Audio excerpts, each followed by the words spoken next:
Jack Smith basically put together in this indictment, the most historic indictment in the history of this republic, the facts to, send the president of the United States, the former president of the United States, to prison for life. And just one last point. Jack Smith, remember when the classified documents target letter, when Trump announced that, there was a lot of commentary. Is Jack Smith making a mistake here? Is he leaving this all to Donald Trump? And then they released the indictment, and we all said, wow. We read it. We saw the documentation. We saw the level of detail. Jack Smith going to Subway today is a message to Donald Trump. Mm-hmm. Donald Trump tries to intimidate people. He tries to bully people. He tries to scare you away. That was Jack Smith with no words and a simple $5 sub in his hand saying, I'm here. I'm not going anywhere. Yeah, the imagery was intentional and spoke volumes. A few years later. All right, another Fox News alert just an hour after he sought to dismiss the election interference case against Donald Trump. Jack Smith has now filed a motion with the 11th Circuit Court of Appeals to dismiss the classified documents case against the former president. Boy, oh boy, oh boy, oh boy, oh boy. We have more good news for President-elect Trump, okay? More good news, okay? As we already knew that Jack Smith was going to fire himself before Trump got into office, because he already knows that once Trump gets into office, his cases, his political persecutions against Trump will come to an end. But Jack Smith himself is actually ending these cases, the January 6th case and the classified documents case, himself against Trump. And this comes as the liberal media and the Democrats told us since 2016 that they're going to get Trump, right? It started with Comey's going to get Trump, Mueller's going to get Trump, Avenatti's going to get Trump, Letitia James is going to get Trump, Merrick Garland's going to get Trump, Jack Smith is going to get Trump. We're going to talk about Fani Willis and Alvin Bragg here in a little bit. But first, just focus on the fact that none of these things have actually happened, right? They haven't actually gotten Trump. And Jack Smith, again, is officially ending his political persecutions of the president. Take a look. John, I'll jump in here. We've got some breaking news out of D.C. David Spunt reporting right now. Special Counsel Jack Smith is seeking to dismiss the Trump election interference case in Washington, D.C. We should note that this was expected. We've been reporting for a few weeks now that this would happen since the DOJ cannot prosecute a sitting president. Today, this news brings us one step closer to this case formally being dropped. The judge is going to need approval for this before anything is officially dismissed, as David's reporting, and that could come as soon as today. I believe David Spunt is up now. He's got this news for us. David. Well, hey, Sandra, after almost 2 years of this Jack Smith saga, things seem to be ending for him. We just need the judge to sign off on it. After thousands of pages and hundreds of hours of interviews, it comes down to just 6 pages. Jack Smith, the special counsel, asking Judge Tanya Chutkan to dismiss this superseding indictment. This is the election interference case in Washington, D.C., where Donald Trump was charged with trying to overturn the results of the 2020 presidential election. Ultimately, Smith says that DOJ does not prosecute sitting presidents. This never went to trial. It was supposed to go to trial earlier this year. That never happened. So he's asking to dismiss this case. Separately, we're waiting to see if and how he's asking to move forward in the documents case in Florida. Now, you may say that case was dismissed this summer, and that's true. It was dismissed this summer. However, Jack Smith, at the time, he didn't know Donald Trump was going to win, and he filed an appeal with the 11th Circuit Court of Appeals in Atlanta. We're told that he's also going to be filing something soon, winding down that case as well. So as of now, these cases are not officially dropped yet, but Smith is asking Judge Chutkan, who's expected to move along with it, and say, okay, we're going to drop this case because we cannot prosecute a sitting president. Separately, if I may add, President-elect Trump said that he would fire Jack Smith within, quote, 2 seconds of taking office. It doesn't appear that the president-elect will even have the opportunity to do that, because we've been reporting for several weeks now that Jack Smith will be gone at that point. On January 20th at noon, he will have stepped down. So at some point over the next several weeks, he's going to step down. They're going to close up the special counsel office, and this case will not go to trial. So while it was expected, it certainly a big deal to see that special counsel Jack Smith, who's been a thorn in the side of Donald Trump for over 2 years, is officially asking a judge to drop his case. Yeah, so here's the thing that people need to understand about this motion to dismiss, okay? This is actually a joint motion to dismiss without prejudice, which basically means that this case can theoretically be brought again against Trump in the future, right? After he finishes his next term, they could theoretically bring it again. However, that's probably not going to happen because Trump, if he was smart, he would pardon himself knowing that if he leaves office, the woke Democrats are going to try to go after him again, okay? And we got to talk about Democrats who are still trying to go after Trump, but we're going to talk about that a little bit later in the video. But first, of course, we have to have some of the reactions from the Trump deranged liberals, including Democrats, in the media. Take a look. With all that's going on in the election, from people speculating on vote tallies and potential for vote manipulation, this dismissal request seems so out of the blue. I just can't. I know that a lot of people might have been speculating that this was coming, but to me, God, it just feels so incredibly wrong. In today's I Hate It Here news, Jack Smith has officially filed to dismiss the DC insurrection case against Trump. We knew it was coming, but it doesn't make it any less frustrating that it's actually happened. So yeah, just another day where justice will never be served against a rich white man. This man is never going to face accountability for his actions. He never has and he never will. And it's so infuriating to me that he just keeps getting away with this. He ran for his freedom. We had somebody that was running for ours. And this country couldn't pull their heads out of their asses long enough to vote for her. Your reaction to Jack Smith announcing that he will file to dismiss the charges in the election subversion case against former President Trump? Well, look, I certainly understand why he did it, given the Department of Justice policy that you cannot prosecute a sitting president. I think it is a shame for justice in this country. It establishes that Donald Trump is above the law. The Supreme Court put him above the law in that opinion that Paula just mentioned. But now he appears to escape full accountability for what were crimes charged by a grand jury.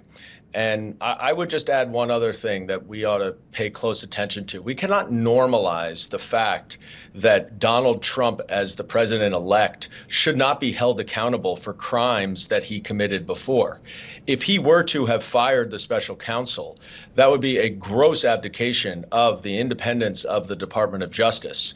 And if the shoe were on the other foot, for example, and Joe Biden were to have fired David Weiss, who clearly had a politicized investigation because the House Republicans effectively scuttled a plea agreement, everyone would be up in arms. So let's make sure that we don't normalize Donald Trump's political partisan behavior that has no place under our rule of law.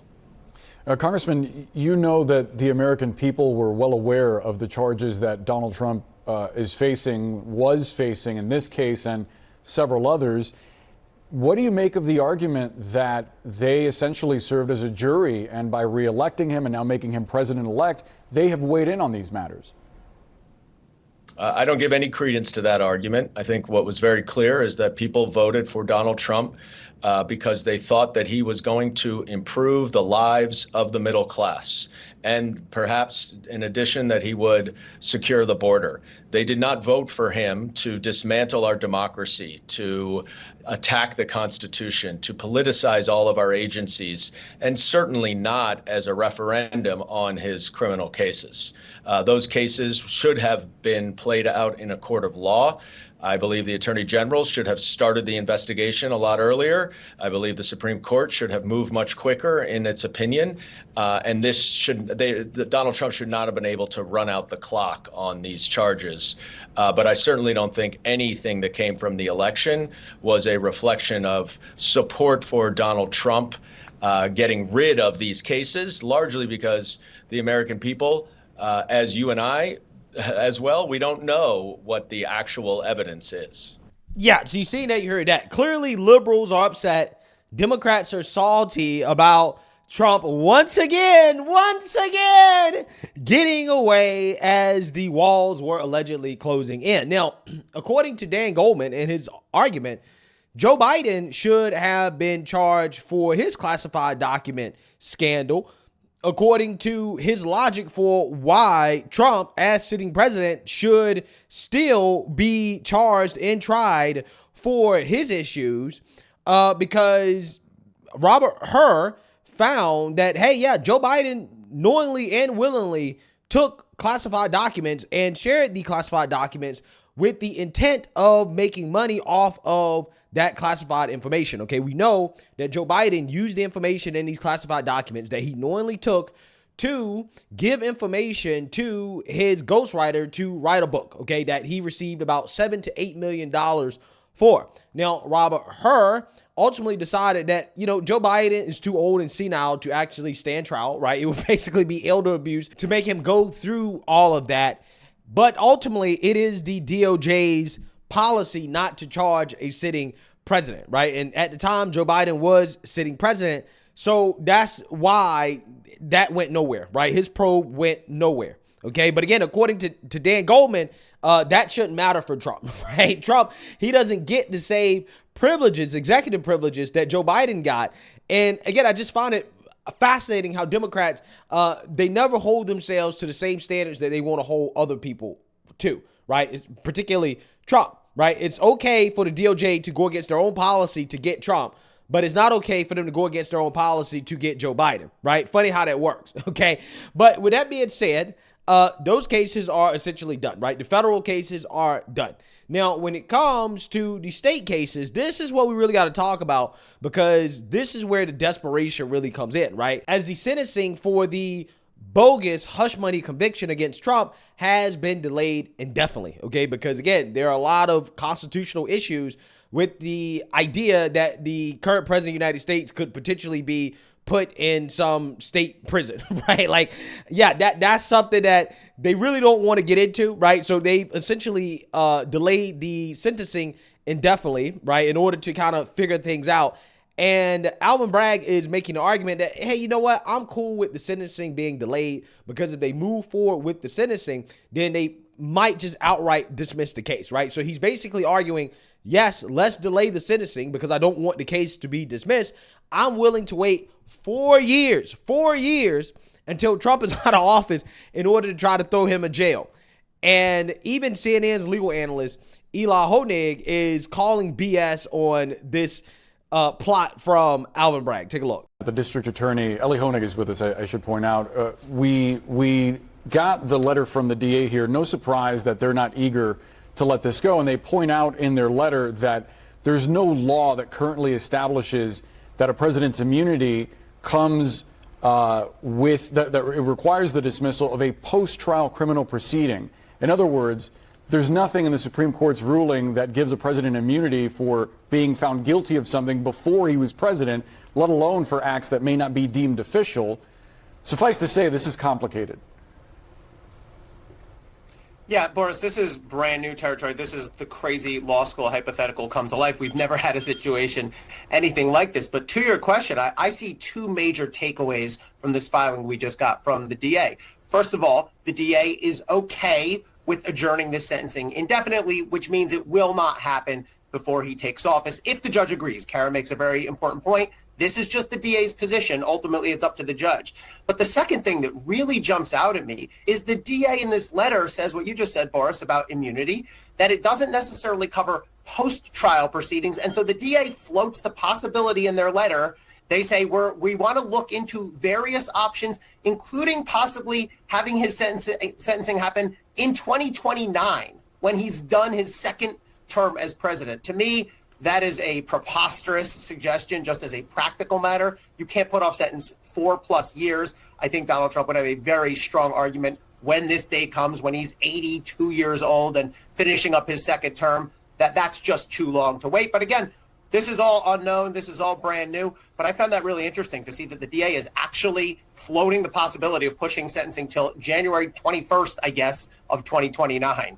Yeah, I was going to ask you what the practical effect was of pushing something 4 years to when someone's an octogenarian, but it's like you're psychic, Ellie. And then you have the election interference case out in Georgia, Fannie Pack Willis, who is facing the prospects of having that case dismissed because of her sexual relationship with Nathan Wade, essentially creating a conflict of interest in the case, right? Something that could have completely been avoided, right? Had she just learned how to keep her legs closed, right? But, you know, hey, you can't really expect these types of women to exercise some discipline, right? At least not long enough to prosecute her political opponents.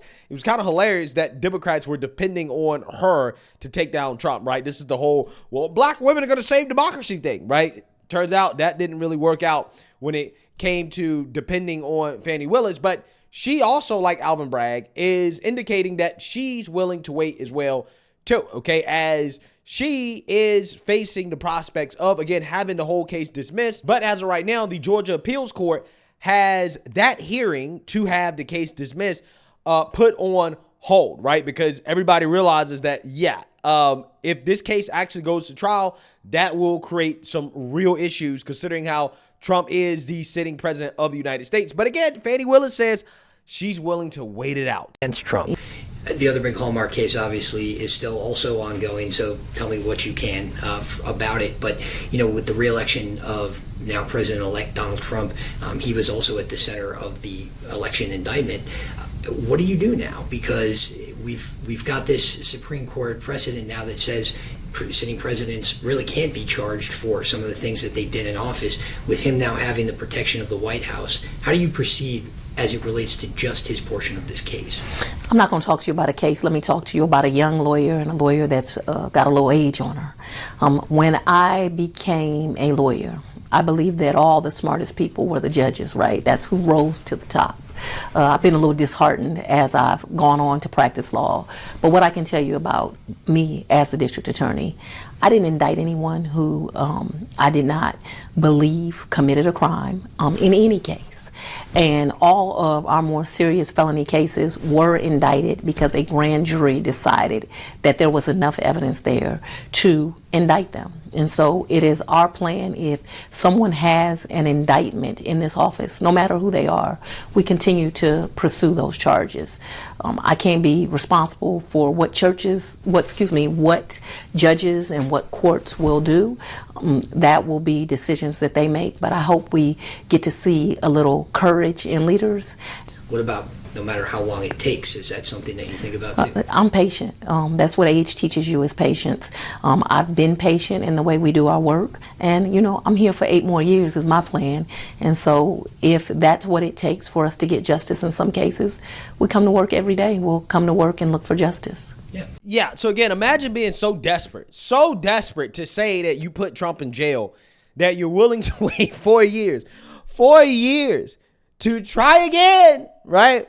Again, it's hilarious. It really is. None of these cases, right? None of these cases are going to result in Trump going to jail, right? These state cases are doomed. Alvin Bragg's case is doomed, okay? He really wants to just have the case be on hold so that it doesn't get outright dismissed. But again, he can't just wait 4 years, right? They're not going to allow him to wait 4 years. That case is going away. I think Fannie Willis's case is going away. These people right now are just high off of hopium, right? They're just hoping and praying that they get another crack at Trump because, let's be real, they missed their best shot, right? And Trump essentially beat every single case. He beat even the one in which he was convicted. He ultimately beat it, right? Because the American people have spoken. The American people have said, yes, these cases are politically motivated and that this man should be president of the United States again, right? They don't care about this stuff. But Democrats still haven't got the message. They still have not realized that this type of stuff is unpopular with the American people. The American people do not think that Trump is a criminal. They do not think that he's an evil person. They do not think that he's Hitler. They do not think that he's the worst thing ever. They think he is the man for the job as president of the United States to help make this country great again. And they're coming after a guy who is more popular than he's ever been. And I just don't think it's going to work out well for them. I really don't. I really don't. So, you know, Fannie Willis and Alvin Bragg, they can wait, right? They can wait 4 years if they want. I don't think it's going to work out. But hey, you know, I just find the desperation here to be comical. But hey, once again, I've said this before and I'll say it again. Just looking back at where we were at the beginning of this year, right? Especially coming up on Thanksgiving, right? What are some things you're thankful for? I am thankful for the fact that God was looking out for President Trump. I mean, this man at the beginning of the year was facing the prospects of not only being locked up, right, thrown in prison, but also being removed from the ballot. Okay, you guys remember that? They tried to remove him from the ballot. We didn't think they were going to allow him to be the GOP presidential nominee. And it went from that, him defeating those cases, to him ultimately being able to delay a vast majority of the other cases against him, the federal case, and Fannie Willis's case against him, delay it to the point where it didn't go to trial. Not the cases that people actually care about. Nobody cared about the hush money thing, right? That one was super rigged, and I think everybody saw that. And then the man was almost assassinated twice. I mean, he survived everything. And at this point, my only explanation for it is divine intervention. It has to be. That is essentially what happened, right? It's almost as if God said, no, Trump is going to be president again. And that's what happened, right? Nothing could stop what was destined to happen. What God said would happen. I'm so serious. Because I think that anybody else in Trump's position, I'm not sure if they would have survived it. Only Trump could survive the persecutions and all of the adversity that he went through, right? And I really do believe that this story, the story about President Trump, is one of the greatest American comeback stories in history. And it's a story that we should all tell our kids, right? You know, give me a story about somebody overcoming adversity. President Trump, right? His political comeback is, I think, one of the greatest stories when it comes to overcoming adversity, and should serve as motivation to anybody going through things in life that, hey, if you just stick it out, if you continue to work, if you continue to fight, you can overcome anything. I'm so serious. I mean, they threw everything at the man. I mean, the whole system was thrown against him, and he beat it. It's incredible. It really is. Let me know what you guys think. Make sure you like, comment, and subscribe. Most importantly, share a Black conservative perspective. Peace.